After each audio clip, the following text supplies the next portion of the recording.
bunch of ass in the movie. So what'd you do to prepare for it? Beat my children. It's not really funny. My mother always told me, someday you'll be good at something. I mean, I don't think she could have guessed that something would be zombie killing. What do you think? Zombie kill of the week? So, if a zombie apocalypse really happened, what would be your first move? What'd you do? Run. Who was the biggest prankster out of you guys? Emma Stone. Really? Yeah. What'd she do? Anything well, big? I asked her. She was always coming up with something new.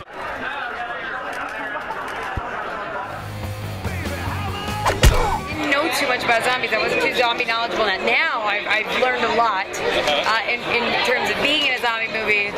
Found out about the fast and slow zombie purity thing, and it's very interesting.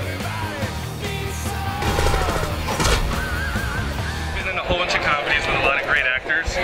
What's one actor that you haven't gotten to work with yet that you really want to work with? Oh man, there's a whole bunch. I really like Hank Azaria. I love Hank Azaria. Attracted to the role? The comedy. I liked I thought the script was really great, and I thought it was really funny, and I liked it a lot, yeah. Awesome. Any chance of a sequel? Hopefully. Hopefully? Oh, here's awesome. hoping.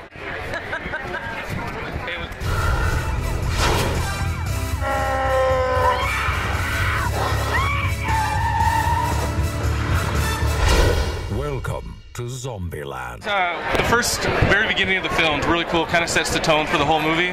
So how did you kind of plan that? Did you shoot it first to kind of help the shooting process? We actually shot that last. Really? It was the very last thing that we shot in the whole order. Like, all the actors were gone, and we just went out and tore it up with like zombies and coming up with like as crazy and visual and exciting ways that we possibly could to just kick the movie off at the back. Zombie Kill of the Week went to Miss Cynthia Knickerbocker.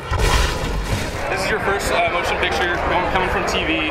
How was the whole preparation different? What, more pressure for you? Yeah, well, obviously I had a lot at stake because, like, I think you only get one shot to make your first movie, and you better do it well.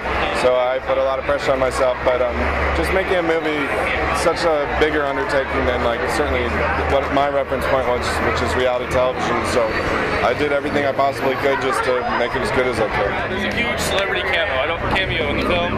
I don't want to give it away. Yeah, don't give it away. What was it like being able to get that person to come into the film? Was it hard? Did it dream come true. Yeah, it just kind of happened last minute, actually, and it was like a dream come true. Like, to have that guy there was pretty incredible. Whoa. Well, these fellas really let themselves go. So this year you've had a pretty cool year at Adventureland. Now you're having Zombieland. What's it like, and what do you got coming on in the future? Well, the Adventureland movie was actually filmed like 2 years ago, but the nature of things, so it looks like I'm actually more successful than I am. And the next movie I'm doing is about Facebook, like the inception of Facebook. When do you start shooting that? We start shooting in like 3 weeks. Oh, awesome. But I've been rehearsing, yeah. The film, you're absolutely terrified of clowns. Yeah. And we heard that your mom used to be, or still is, a professional clown. Yeah. So was that coincidence, or is that something you kind of brought to the feature? How'd that all come about? No, it was something I was trying to excise from the feature. Yeah. No, I kept saying, like, my mom is not going to like this, and they said, well, we're making this movie for so many other people, so that we don't really care about your mother. Nice. Anyway, then my mom saw the movie, and she thought it was all right. Okay, perfect. All right, last question, rides or games? Games. You get to date the girl from Twilight. Zombieland. You guys want some Purell? Yes. Yeah. All right.